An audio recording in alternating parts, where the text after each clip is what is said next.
تمال رسيحوس كقبت سدلي نكون يوعد خادفاري واتخا سنتي غص شاي كازدلي وانا لكا تبحري وانا لكا تبحري وانا لكا ديو تبحري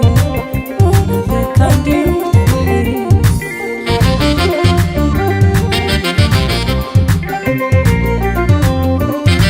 وانا خاتلالي شتون تدمت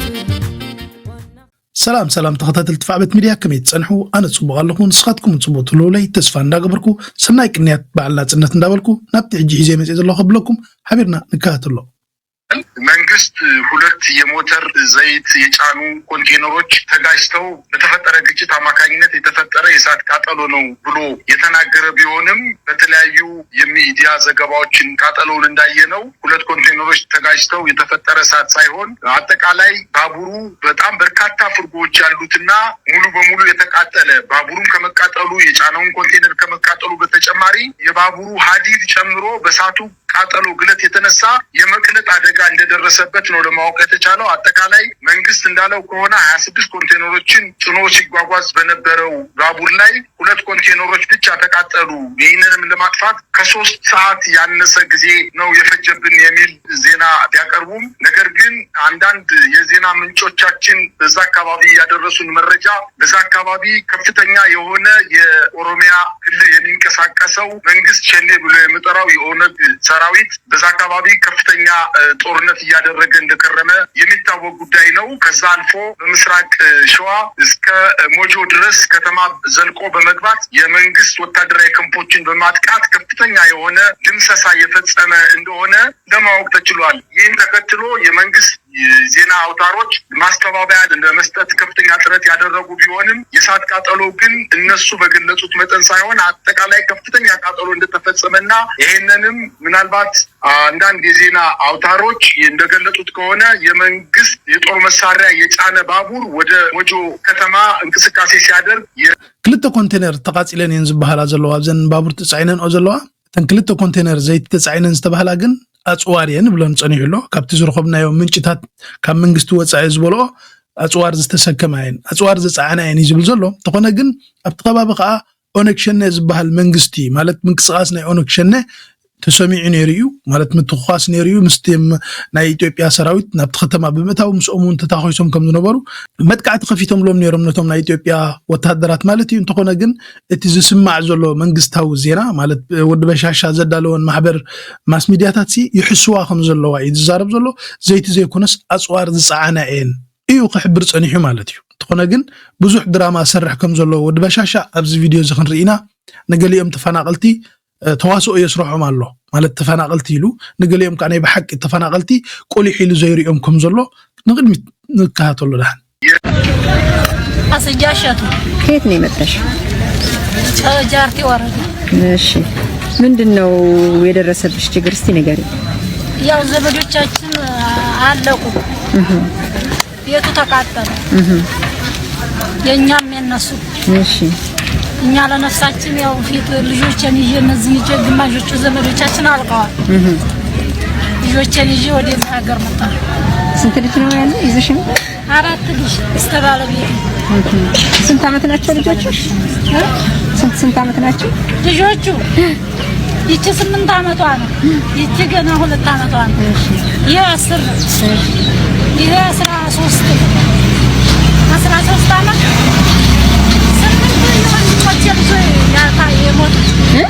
ስምንት ልጅ ነው የሞተ ተኛ በተሰብ ተኔ በተሰብ እነዛ ሲሞቱ እኛ ያው የትም ዝም ብለን እየሄድን ንብረትን በሚዲያ ላይ ላገኘነውን በ200 ሽጠን ጨርሰናል። እኛ ያው ዛሬ እንይዘው ያጣን ጊዜ እኛ ወዲህ መጣን እንጂ ምንም ነገር የለንም። ዛርቲ ወረዳ ውስጥ ናለን። ስንት አመት ዝኾነ ዘሰቤት ዚኣ 8 ቤተሰባ ከም ዝሞትዋ ቆልዑ ማለት እዩ ህፃናት 8 ቆልዑ ካብ ቤተሰባ ሞይቶም ኣለዉ እንተኾነ ግን እዚ ዜና እዚ እንታይ እዩ ዝበሃል ዘሎ ከም ናይ ኦሮሞ ተፈናቀልቲ እዮም ዝገልጽዎ ዘለዉ ቶም ናይ ወዲ በሻሻ ማስ ሚድያ ማለት እዩ እንተኾነ ግን ኣምሓሩ ምዃኖም እዩ ዝግለጽ ዘሎ ኣብ ኢትዮጵያ ዝግበር ዘሎ ድራማታት ብስደተኛታት ማለት እዩ ኣምሓሩ ቆለውስ ኦሮሞ ስደተኛታት ኢልካ ተቕርቦም እዚ ወዲ በሻሻ ዝገብሮ ዘሎ ድራማ በተናቱ ማስ ሚዲያታት ማለት ይንቀጽል ግን ታኝ ዝብለሻል እኔ ፈራው ሰው ውስጥ እንዲሃል ገና ወልጅ ተኝቼ ነው አስተካክሉ እንኳን ነገር 11 ሰዓት ነው መስከረም ቢገኝ አንቺ ተወልደሽ ያደግሽበት ሀገር እንደዚህ ትፈሪያለሽ እንደዚህ ይሆናል ብለሽ ታምኛለሽ እንዴ ከዛ እንደዚህ አካባቢያችን ቤት የተያያዘ ነው ተሰው ቤት ጋር እንደዛ ይካል ዝሆነ ናብቲ ድራማ ተበልና ይሐሽ ኩሉ ምስማዕ አይኮነን ዘገድሰና እንታይ አይነት ጾታ ዘለዋ እንራያ እዚ ሓንቲ ቪዲዮ ምን ለብሰው ራሱ የኦሮሞ ባህል ልብስ ነው እኛ እዛ ስንኖር ምን ለብሰው ምናልባት እኛ እንግዲህ በእነሱ አጀንዳውን ከቀጠልን አማራ ክልልም ላንኖር እንችላለን ማለት ነው እዚ ቃንታይ ተልና አምሐራይ ተኾንካ ኣብ ክልል ናይ ኦሮሞ ወንጀል ምዃኑ እዮም ዝብሎ ዘሎ ገበን አምሐራይ ተኾንካስ ገበን ማለት እዩ ቅድሚ ሕጂ ኻኹም ነይሩ ተጋሩ ተኾይኖም ገበን ተራእዩ በቃ አምሐራይ ተኾንካ ስኻ ገበነኛ ኢኻ አምሐራይ ብምዃንካ ናይ ኦሮሞ ክዳን ልብሲ ገለ መልእኽቲ ከደን ኣለካ ወዲ በሻሻ ዝሓለማ ንግስነት ዝትመስል ከምዚ ክንሪኦ ዝሰምዖን ፀንሕና ማለት እዩ እዚ ከምዚ ኢሉ እንከሎ ተሓቂስ ከምዚ ኢሉ እንከሎ አምሐራ እንተዳ ኮንካ ገበነኛ ትርኢ እንከለኻ እዚ እንዳተኻየደ ከሎ ኣብ ዓድኻ በዚ ቃምፂ ከንታይ ትገብር ሕጃን ናይዚያ ሰበይቲ እዚኣ ግን ከም ድራማ ኮይና ተሰሚዓትኒ ንምንታይ ትልኩም ካብቲ ቀዳዳሓ ማለት እዩ ዶኩሜንታሪ ፊልም ድዮም ዝቆድሑ ዘሎ ወይስ ንሓንቲ ስደተኛ እዮም ቃለ መጠይቅ ገይሮምላ ኣነ ንባዕለይ ቅሪላትንያ ንከታተላ ሓቆም እዮም ድራማ እዮም ዝገብሩ ዘለዉ ኢለ ሓሲበኒ ንከታተላ እሞ ንራያ ባይኔ በብረቱ አባቴ ሲገድል አይቻል እዚሲ ኣብዚ በረኻ ዝመጽ መን ይቀዲሕዋ ተሃድም ያዘላ ካብ ቀተልትን ሓረትን ማለት በዚ ተሓቢአን ኮላ ዶኩሜንታሪ ፊልም ተኮይኑ ካልዩ ንሓደ ሽዑ ስደት ዝመጸካ ማይን እግል እንዳሃብከያ ከለኻስ ዶኩሜንታሪ ከተዳሉ ከቢድ ኮይኑ ስማዕን ተዘይተጋገ ንቆጽሎ ጥራይ እንዲላ ኻ ብግራንዳ ኻደት ገለመለ ታይ ዝግበር ዘሎ ብዚ ኢትዮጵያ ወዲ በሻሻ ጻውቶ ዘሎ ድራማ ኮይኑ ስማዕን ንዓይብዚ ምስቲ ናይ ተባቡር እንድሕሪናዮ ማለት እዩ ነቶም ሓሩ ኣብ ክልል ኦሮሞ ገበነኛታት ክገብርዎም ከለው ሓንቲ ዘይበልካ ስቂልካ እንዳራኻ በዚ ኻኒ ከምዚ ዝተበደለ ስደተኛ ናይ ኦሮሞ ከም ዘለኻ ትገልጽ ማለት እዩ ንቀጽል ባድመ ሳሞራ ጋብረን ነበር ንጉስ ሲሆን እንዴት ሆናለ እለው ነበር አላ አዮ ንጉስ ከንካ ንጉስ ምስኮንካ ግን ህዝብ ኢትዮጵያ እንዲ ኻሊካዮ ንዓኻድ ሰየመካ ሕልም ሰይጣን ዳንበር ሕልም ፈጣሪ ይኮነን ብግብር ዝተራየ ፈጣሪ ዘይኮነ ሰሚካ ወዲ ሲኦል ምዃንካ አረጋጊጽካ ኢኻ ኣቦኻ ቀቢኡ ዝሰደደካ ህዝብ ኢትዮጵያ ንምዕናው ንምጥፋእ ንምቅታል እዚ ተሰራሕካ ወዲ ጸልማት ምዃንካስ አረጋጊጽካሉ ህዝብ ኢትዮጵያ አረጋጊጽሉ ናይ በሐቂ ሕሰቦ ቀጽል ሞዳን እንደውት የምታገርም ለመለስ ነግሬዋለሁ ማላችን አንድ ሰው አለ እንጂ ምን ነግሬዋለሁ መስጠው ስለ ህልም ነው የሚያወራው እኔ ህልም ነበረኝ እናቴ ስለነገረችኝ ከበሻሻ ጋር ሳልነሳ ስለተነገረኝ ነው የኢትዮጵያ ህዝብ ጠቅላይ ሚኒስትር ያልሆነው ለካ እናቱ ሳትነግረው ቀርታ ነው ያንዳንዳችን ወደ ጠቅላይ ሚኒስትር አካባቢ በር አካባቢ መግባት ያልቻልነው እናቶቻችን ያው አስተማሪ ትሆናል ሐኪም ትሆናል ምናምን ሊስትሮ ትሆናል አርሶ አደር ትሆናል አሪፍ ቡና ለቃሚ ትሆናል እያሉ ስላሳደጉን ማለት ነው ይሄ ሰውዬ ያው ከሆነ በኋላ ከጨበጠው በኋላ ነገሩ እንዴት ያላግጥባቸው እንደነበረ ምንም ጥርጥር የለው እዚህ ላይ ህልም ስላለኝ ነው ፈረንጆዋ ልትወስደኝ ብለ እንዴት ብዬ ንጉስ እና መለስም ነግሬዋለሁ ብዙ ሰው በዛ ሰዓት የሚያምን ሰው ነበር ለሱቆ ነበር ነግሮት ይሆናል እኮ መለስን ሳሞራን ባድመ ነግሬዋለሁ ናይ በሐቅ ዲጋ ህልም ሐሊማት ከምዛ habla ጸነህ ናይ ቡናን ናይ መንከሽከሽን ናይ ስልጣን ያጸባህን ለፕሬዝዳንት ሲያሰፈር ንኮውን ሐሊማ ዝልያ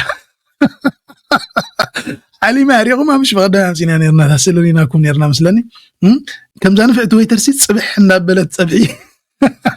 እጅስ ንኹሙ ተዓዲሉ እዩ እንተን ህዝብ ኢትዮጵያ ንምምራሕ ግን አይተዓደለን ህዝብ ኢትዮጵያ የጥፎን የጣፎን ይዘሎ ተሆነ ግን ንቀጽል የአዲስ አበባ ከተማ ሰላምና ጸጥታ አስተዳደር ቢሮ ባለፉት 2 ወራት ውስጥ ብቻ 224 የኤርትራ መንግስት ተልዕኮ አስፈጻሚዎች ናቸው ያላቸውን ግለሰቦች በቁጥጥር ስር ማዋሉን አስታውቋል። ቢሮ ወደ ከተማዋ የገቡ የትግራይ ተዋጊ ኃይሎች የፋኖና የሸኔ አባላትንም መያዙን ገልጿል። የሰላምና ጸጥታ አስተዳደር ቢሮ ይህን ያስታወቀው ማክሰኞ መጋቢት 23 ከማዕከልና ከወረዳ ከተወጣጡ የሰላምና ጸጥታ ዘርፍ አመራሮች ጋር ባደረገው ውይይት ላይ ነው። በከንቲባ ጽሕፈት ቤት አዳራሽ የተካሄደው ስብሰባ በከተማ አስተዳደሩ የሰላምና ጸጥታ ዘርፍ የሶስተኛ ሩብ ዓመት እቅድ አፈጻጸምን የተመለከተ ነበር። ለመገናኛ ብዙሃን ዝግ ሆኖ የተካሄደው ውይይት የከተማዋ ወቅታዊ የሰላምና ጸጥታ ሁኔታን በተመለከተ ዝግበር ዘሎ አብርስ ኤርትራውያን ካኒ ንሰምዖ ለና ለንቀነ ተዘይተጋጌ ማለት እዩ ኮነ ኢልከነ ኤርትራዊ ምህዳን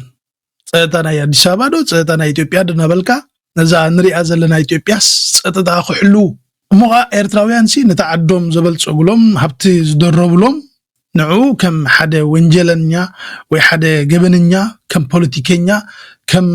ስልያ ንሃገር ከጥፋዩ ኢትዮጵያ ከይትርበሽ በዞም ስልያታት ተባሂሉ ኮነ ኢልካ ሓደ ሲቪል ስደተኛ መቅታልን እስር ቤት ምእታውን ንሰምዖን ንሪኦና ኣለና እዚ ግን ዓቅሊ ጽበት ናይ ትስዕረቱ ዝገብሮ ዘሎ ኩድበሻሻ ዓቅሊ ጽበት ናይ ስዕረቱ ዝገብሮ ዘሎ እንትኾነ ግን ንቐጽል ደሓን ኤርትራዊነት ማለት ጸረ ኢትዮጵያዊነት ነው ያልኳችሁ ለምን ነበር በመክን ቃል ንቁል አፋ ግልብጥ ትማለቀ አኒ ኤርትራዊነት ዝባሃል ዜጋ አድሐነና እዚ ገባር ሰናይና እዚ ህይወቱ ከፊሉ ዘድሐነና ዝባሃል ዝነበረ ሕጂ ግልብጥ ኢልካ ጸረ ኢትዮጵያዊነት ማለት ኤርትራዊነት ማለት ጸረ ኢትዮጵያዊነት ይብሉ ካለው ከምታ ትማሊ ተጋሩ ኤርትራዊነት ማለት ጸረ ትግራይ ማለት ይዝብሉ ነበሩ ሕጂ ኻዚያ ተቋንቋ በአማርኛ ተገምጢላ ናብ ኢትዮጵያዊነት ቀይሮማ እንዳጸማም ሓደ ደርፎም ካው ይወጹን እዮም ሓንቲ ተዋጣናቶም ንሳጥራዮም ዝጻወቱዋ አባ አንክሊል ክብል ክነብር ይበቃ ነው ያልኳችሁ ለምን ነበር በመክንያት አልነበረም እዩት ለኢትዮጵያ ሲባል ነው ብሎ አፈር የበላውን ወደ ቢዞ ሄዱ ኢትዮጵያ ስለምነው ኢትዮጵያ ስጠይቀው ኢትዮጵያ ስትለው እንዲ ያለው ኢሳያስ አፈወርቂ ያሰብ ወደብ ለአረብ ሊሸጥ ሄደ አረብ ሊሸጥ ሄደ እዩት ኤርትራዊነት ማለት የኢትዮጵያ የሆነ ነገር ሁሉ እንዲኝ ማለት ነው ኤርትራዊነት ማለት ጸረ ኢትዮጵያዊነት ነው ኤርትራዊነት ማለት ባንዳነት ነው ማለት ነው አሰብ ወደባችን ነው ኢትዮጵያ ወደብ ነው ጥሩ ሀገር ነው حبال በለያ ከይተቀደመክ ይዝ ጉዳይ እዚ ንሶም ኩንሶም ኢትዮጵያውነት ማለት ጸረ ኤርትራውነት ማለት መኻኖም ረሲዖም እትናቶም ናዓና ህቡና አለው ማለት ከም ዘላተ እዚያ ግልባጥያ ታብላ ጸንሐስ ግልባጥያ መቸ መንግስት ኤርትራ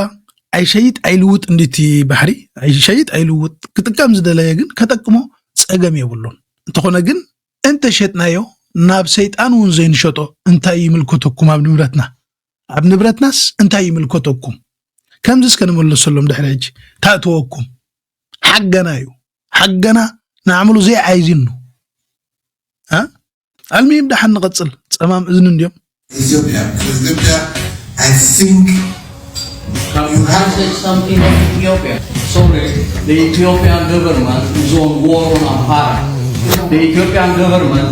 is killing Amhara people right now. Excuse me. 1 million Amhara people died. The government took 3 trillion out of the funds. We are done before business. Talk about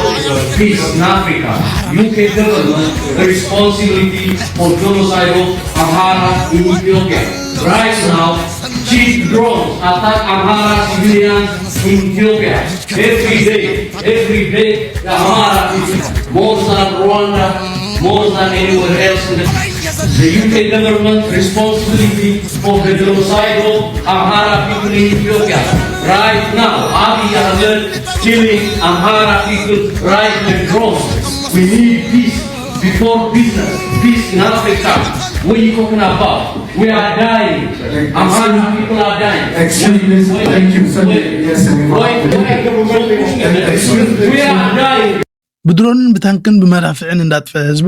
ቢዝነስ ክንገብር ክንዓየ ክንሰርሕ ክንለምዕ እንዳማትና ባሕርኻ ክንዘምት እንዳበለ ዝኑቂ ወድ በሻሻ ክሳብ ማዓስያ ቅንታ መሪሕነቱ ደኖ ሓሩ ድምጾም ከስምዑ ኣብ ኩልዮም ኮለል ዝብሉ ዘለው ህዝቦም ይጭፍጨፍን ይመውትን ከም ዘሎ ዝሰምዖም አሎ ዶ የለን ስለምታዩ ናይ ትግራይ ብብዝሕ ዝስማዕ ነይሩ ናይ አምሓራ ደይስማዕ ገይሮሞ ናይ ወያነ ድምጽ ክስማዕ ዝሰርሕ ዝነበረ ማዕከን ዜናታት BBC ዲዩ ገለዲ ዝጉሉ ዳዕገርግር ዝነበረ ናይ ምዕራባውያን ማስ ሚዲያታት ሎሚ ግን ድምጽ መሓሩ ንክስማዕ እንታይ ኮይኖም እዮም ደይሰርሑ ዘሎ እንታይ ትሽግሮም ዳዓናይ ንዓለም ፍለጥ ወጥራይና ንብለኩም ንግረ መገድና ብዙሕ ምጥባር ነይሩ ብዙሕ ንምቅራብ ዝግበር ነይሩ ሕዛ ካሊእ ተወሳኺ ኣብና ነገረካት ናይ ምዕንቃፍ ሌት ታደሰ ናይ ተፈናቀልቲ ምምላስ ጉዳይ ብላዕለዋይነት ይመርሕ ነይሩ ኣነ ፕሬዝደንት ያው የፍልጠኒ እዩ ግን ይመርሕ ነይሩ ባዕልና መዲብና ብዙሕ ሰሪሑ ነይሩ እዚ ጉዳይ እዚ ሓደ ጽሑፍ ይቅርብ ሓቂ ነገረካ እንታይ ዝብል እቶም ፌደራል ብፌደራል ይመሓደር ዝብል ሓሳብ ኣሎ ኣይንቕበሎም ሪፈረንደም ፌደራል ናመሓደር ይገበር ዝብል ኣይንቕበሎም ተፈናቀልቲ ግን ክምለሱ ከለሉ ተፈናቀልቲ ክምለሱ ሚሊሻታትና ክነእቱ ናይ ፀጥታ ሓይሊ ዝበሃል ሕዚ ኣርሚ ገለ ሒዝካ ይተኣቱ ብግልጽ እኮ ቀሚጥና ኢና ዲዲአር ግበር ዝግብኦ በተስምዕና መሰለ ኣርሚ 11 ኣርሚ 22 እናበልና ክንኣቶ ይንኽእል ሕዝቲ ማይንድ ሴትና ግን ሰራዊት ምእታዊ ዝሓስብ ፀጥታ ሓይሊ ሒዝና ክንኣቶ ንኽእል ኢና ሚሊሻ ዋላ ኣብ ገገል እዩ ዋላ ሚሊሻ ኢልኩም እትዎም እዮም ዝብልና ሓቂ ንምዝራብ ትኮር ኣርሚ እናበልኩም ግን ኣይተምፅኡ ምስ ፌደራል ብምቅርራብ ንፈትሐሉ ሁነታት ንፍጠር እዩ ስለዚ ሽዑ ሁነታት ርኢዩ ምስ ቲሙ ምስ ኮማንድ ዝበሃለውን ተነጋጊሩ ታደሰ ኣነውን አልሚም ጌታቸው አይተዋሐጠሉን ዘላ ዛመሪሕነት ምውራድ ጌታቸው ወላ አይተዋሐጠሉ ሓደ ቪዲዮ ኮዝ ዶክመንት ጌታቸው ዝተዘረቡ ግን ቅድሚናኡ መኻደይ እንታይ እዩ ዝብል ዘሎ ወዲ ወረደስ ዕልዋ መንግስቲ ይፈጥሩ ኣብ ርእሲ ጌታቸው ዝበሃል ድምጽ ሰሚዕና ከመይዳ እዚ ጉዳይ እስከንስማዕ ነው ናይ ወዲ ወረደ ሕልሚ ሓንትን ያ ስልጣን ያ እዚኣ ብምግባር ናብ ስልጣን መጽእ ካብ ሓሊፉ ናይ ክልቲኦም ድሌት ነይሩ ናይ ወዲ ወረደ ናይ ሕወሓት በአብይ አሕመድ ቅቡልነት ምስአነት ፍላይት ፍንጫል ጉጅለ ሰለስተ ነጽይጉ ተስፋጽዮን እንዶ ገለ ዝብልዎ ደብረጽዮን ካው ቃጽል ድማ ማንኤል ሰፋውን ሰለስቲዮም ይቀበልን ይሉ ዘዝ ከም መማረጽን ወዲ ወረደ ፈንዮም ነይሮም የምቀድም ህዝብ ስክሪራ ወዲ ወረደ ድማ ከምታ ናይ መንግስቱ ኃይለ ማርያም ዓይነት ገይር ማለት ይማሪጾም ወዕርክቱ ብድሕሪኡ ንዖም በሊዑ ይቀጽል ይኮን እንዶ ኤግዛክትሊ ዘ ሴም ብዝመስል ጥልመት ወዲ ወረደ ቀጥታ ምስ አብይ አሕመድ ምዝራብ ጀሚሩ ማለት እዩ ስለዚ ቶም ማስተሩ ፎርዋርድ ኢሎም ወንበር አው ለካ ከምዚ ሆነ ለኻ ብዝብል ብድሕሪኡ ባዕሉ ገባርን ሓዳግን ኮይኑ ኤግዛክትሊ ከም ናይ አብይ ወላ ዘ ሴም ቲንግ አብይም ከምኡ ይመስል ይኮን እንዴ ስለዚ ወዲ ወረደ ምስ አብይ ተማይጡ whatever ድርድር ገይሩ ዝሐሸባሪያው ክኸውን ሊስት ተዋሂዎ ሸሞንተ ሊስት ተዋሂዎሎ ካብዚ ሓዲኡ ቶም ጀነራላት ወይቲ ሰራዊት ዲዲአር ክግበረለዎ ካብ ሓሊፉ ድማ ምስ ሻዕብያ ዝበሃል ርክብ ንከይህሉ ትግራይ ቀጥታ ተጸዋዕነታ ንሸዋንበር ንማንም ከም ዘይትኸውን አፈሪምዎ ለማለት እዩ ስለዚ ሪል ፓፔት ተሰሪሕላ ኢለ የዛዕም ወዲ ወረደ መፈንቅለ መንግስቲ ወይ ድማ ዕልዋ ገይሩ ናብ ስልጣን ዝመፀ ወንጀለኛ ኢለ የዛዕምን እምነት ናይ ወድራያ እንታይ ዘሎ ኣብዚ እዋን እዚ ዕልዋ መንግስቲ ይፈጥሩ ወዲ ወረደ ዝበሃል ዕልዋ መንግስቲ ከም ዝገበረ ይዛምን ዘሎ እቲ ምክንያት እዝን ኢሉ ቆሚጥዎ ዘሎ ሰሚዕና ያለና ስለዚ መግምጣል መንግስቲ ዲያዚያ ወይስ ሙሓጥ ያቢዎም ዞም ደቅራያ ይፈላለዩ ፖለቲካ እዚኦም ናቶም እምነት አለዎም ንጌታቸው ዝድግፉ ጎንኩም ዘለው ዞም ራያታት ክንርዶም አለና ራያ ሁሉ ግዜ ንጌታቸው እዮም ዝድግፉ ዘለው ትግራይ ከምዚ አገሩ ዝጻወተላ ዘለው ድበሻሻ ጽባሕካ ካልቅ መርጾሎም ማለት ክሳብ ማዓሲ ግን ቁርብ ተጋሩ ክትነቅሑ ግባኩም ተጋሩ ኣብ አብይኩም ሓደ ክትኮኑ ዝግባኩም ኣብ አብይ ሓደ ኮንኩም ስራሕኩም ክትሰርሑ ግባኩም ኣብዚ ዝጻወተ ዘሎ ውዕል ፕሮቶሪያ ዝበሃል ዳማ ወይ ቹቾቶ ክትመጽዋ ዓመታት ገርኩም ዘለኹም ጡፍ በልዋዛ ለካሌካ ናይ ፕሮቶሪያ ወይ ቹቾቶ ንዓ ገሪፍኩም ቹቾቶ ከመጻናት ኣፎም ሰኪዕሎም ፕሮቶሪያ ትበሃል ባገሩ ኮደድ ዘብሎም ዘሎ ይቆሎ ወድራያ ናብ ጌታቸው ክብለኩም ጸጥ ኢልና ንስማዓያ ኣብዚ ኩሉቲ ሕርኽርኽ ዝብሎ ጌታቸው ዝተዛረበ ቃላት ንስተማወሮ ታይ ዝብል ዘሎ ጌታቸው ታይ ኮይኑ ታይ ገጢምዎ ንወዲ ወረደ ብኸመይ ይገልጾሎ ኣብዚ ቢቢሲ ኒውስ ኣቅሪባቶላ እቲ እንግሊሽ ኣውጽእ ያለኹ ትርጉም ጥራይ ኣቅሪበልኩም ኣለኹ ሕቶ ናይቲ ጋዜጠኛን ጌታቸው ዝተዛረቦን እቲ ትርጉም ጥራይ ኣቅሪበ ያለኹ ናው ከብለኩም ንካተሎ አፍሪካ ዋሄጋ ማውራ ዝገበሮ ቃለ መሕትት ከም ዝጽዕብ ኣቅሪብናልኩም ኣለና ሰናይ ምክትታል Now looking back at your term in office 2 years in ነቲ ብስልጣን ዝነበርካሉ 2 ዓመት ምልሲልካ እንተሪኻዮ እንታይ እዩ እቲ ቀንዲ ዓወተይ ምብልካ Well, I guess the fact that we avoided a possible relapse. ጽቡቅ ናብ ንጡፍ ግጭት ክንምለስ ተኽእሎ ነይሩ እዩ ካብኡ ከምዚ ተቆጠብና ኣምን እዚ ጥራሕ ይኽብል ዝኽእል ከም ምላስ ተመዛበልቲ ዝኣመሰሉ ኣቀዲምና ክንገብሮም እንኽእልን ክንገብሮም ዝግባአና ነገራት ኣለው በዚ ጣዓሲየ እትዝሕዝን ድማ እቲ ኣብ ትግራይ ዝነበረ ፖለቲካዊ ሃዋህው ዘይረብሕ ውሽጣዊ ፍሕፍሕ ነዚ ዳርጋ ከም ዘይከኣል ገይርዎ ካብ መሪሕነት ክትእለ ወይ ክትወፅእ ዝዓበየ ኣበርክቶ ዝገበረ እንታይ እዩ ትብል ውሽጣዊ ውድባዊ ፍሕፍሕ ፖለቲካ ድዩ ነይሩ ኣብዚ ሕጂ ዘለኻዮ ዘብፅሐካ እንታይ እዩ ማለት እዩ ነቲ መስርሕ ንምዕንቃፍ ብወገን ፖለቲካዊ መሪሕነት ብዙሕ ጻዕሪ እዩ ነይሩ ካብ ናተይ ኣመራርሓን ከይተረፈ ፖለቲካዊ ኣመራርሓ ጥራሕ ግን ኣይኮነን ብመጠኑ እቲ ወተሃደራዊ መሪሕነት እውን ኣካል ናይ ዝዕንቅፋት እዩ ነይሩ ብርግጽ ስልጣን ግዜያዊ ምምሕዳር ብዓይኒ ሕጊ ኣብ ካልኣይ ዓመት ምምስራት ይበቅዕ ዝኾነ ይኹን ውሳነ ስልጣኑ ምንዋሕ ድማ ብቤት ምክሪ ፌደሬሽን ኣቢሉ ክኸይድ ይግባእ ካልኣይ ድማ ብርግጽ መንግስቲ ፌደራል እውን ለውጥ ምግባር ከም ዘድሊ ተሰሚዕዎ ከምኡ ምባሎም ድማ ምኹነ ይመስለኒ እታ ኣገዳሲ ግን ንዓይ ዘይኮነስ ንህዝቢ ትግራይ እውን ናብ ጸገም ዝእቱ ዘሎ ውሽጣዊ ውድባዊ ሽርሒ እዩ ኣይፋሉን ማለተይ እቲ ሓደ ወገን ሕወሓት ነዚ መስርሕ ክዕንቅፍ ጸኒሑ እዩ ብሓቂ ክረአን ከሎ ኩሉ ዓይነት ጸቕጥ ክገብሩ ጸኒሖም እዮም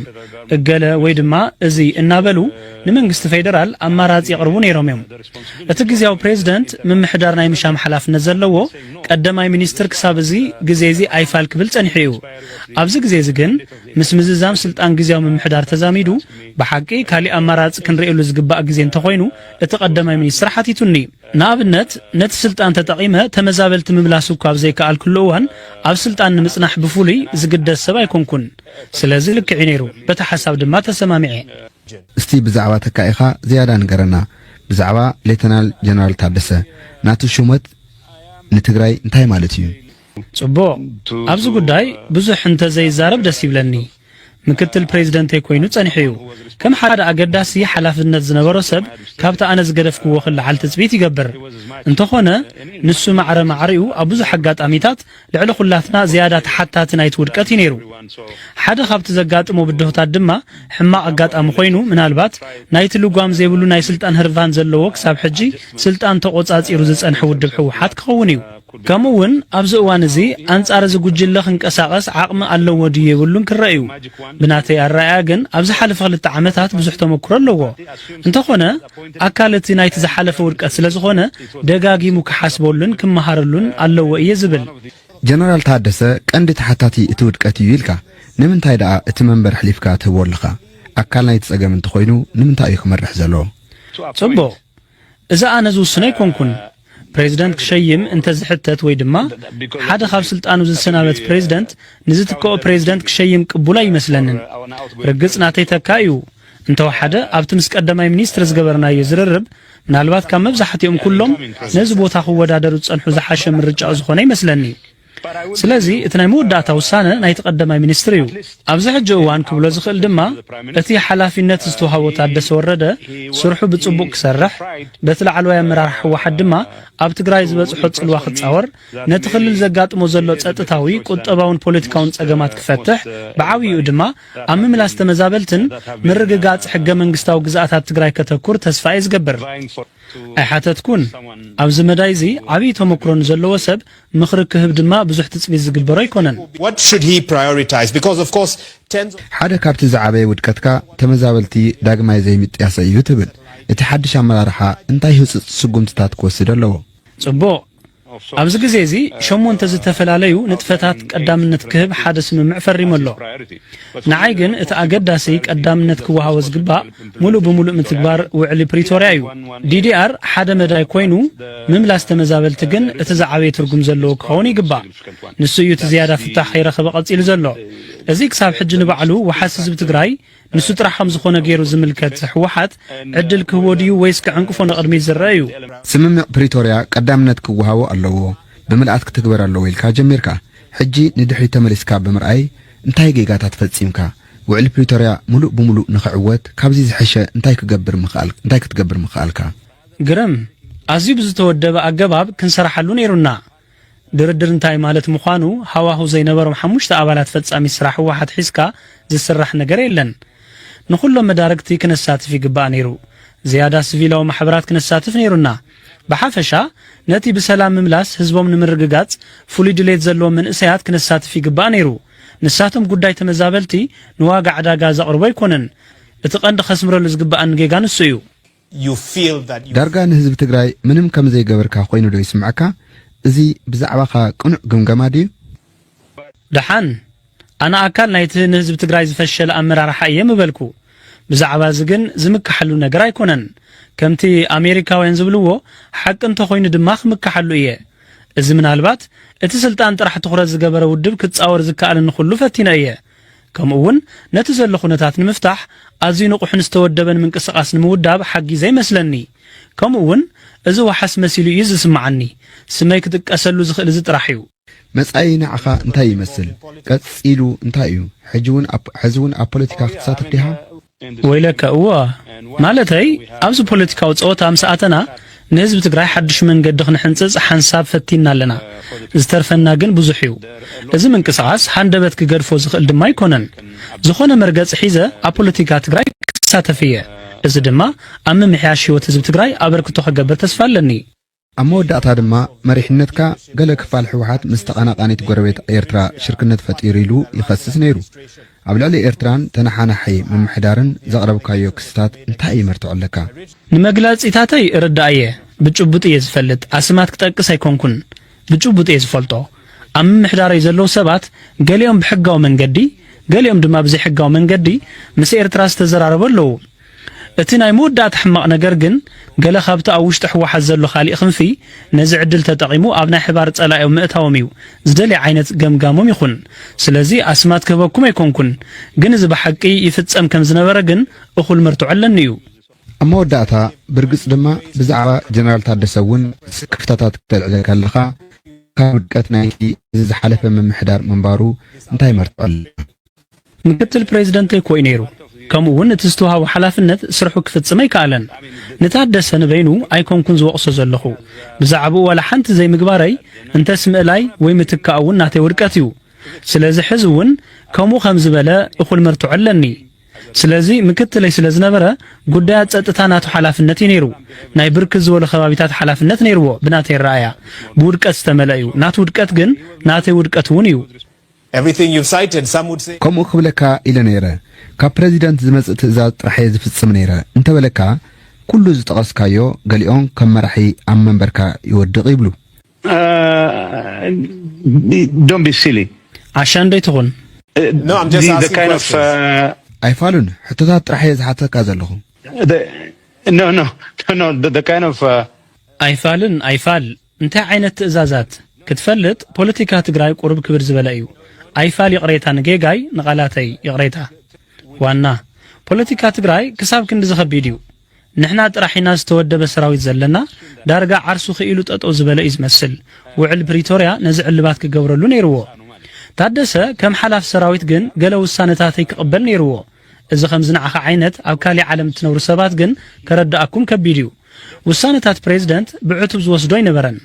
إذا بزخون أكل تجميو بحقي قالوا السنتاتي أو قبر انتزوع النيرو معارتنا عوتات نودكتاتي وانت حتى تمخونكو أو قد داينا جن اتي بوليتيكا زيادة زخبر زقورة نقر الله اتي أبسلت أن زينة برودب مست سراويت زتا أساس رأيو بتكنيكا ومداي أب تحت منقست كخون زنبرو سراويتيو قرب دماس تحلال خيو نمردو أزيو أشجاريو مالتي موداتون تقونجن ناي إثيوبيا فاتاريو مالو إثيوبيا كم زان سمع زلنا فاتعت خون نقولوا جات دغ زلا تحدق مريحنة مسورة نتحدق خصص تحدق مسورة تحدق كوكا تراخت سمعه ود بشاشة كم زي أجير يخص أوت لكم تجارو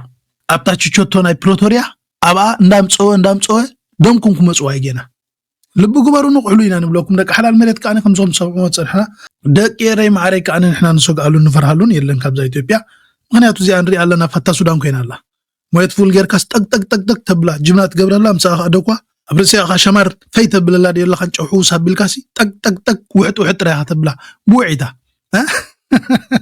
كما يا خوينا تنازل هذا إثيوبياسي كما تدالي شتتت ندبلتنا شمر أنا نامسه أبز فينشنا شت كساوكم اللي وازم سكون نجر فتا خوينا زل إثيوبياسي بحر ختبل كتنوق قط سبعة خلقس أي ساق كاندو بزغنه نحجب زخلنا سنايك نيات بعلنا سنة ندولكو كبرن مجوس النحلتات مكل خال إيرترا كمون هزبن منجستن زل العالم أو زخر سباتاتنا عوض نحفاش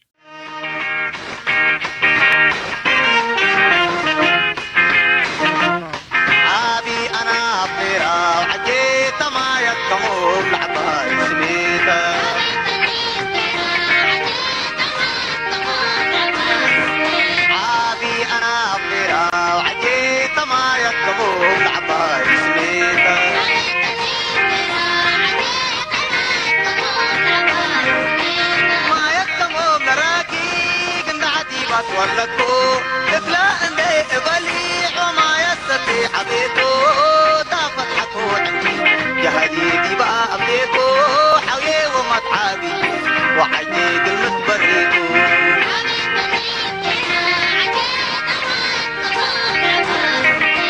مسكنا ترى السمار تميك الراية مرا وتحدي أمينتنا باتح لحباي بحرا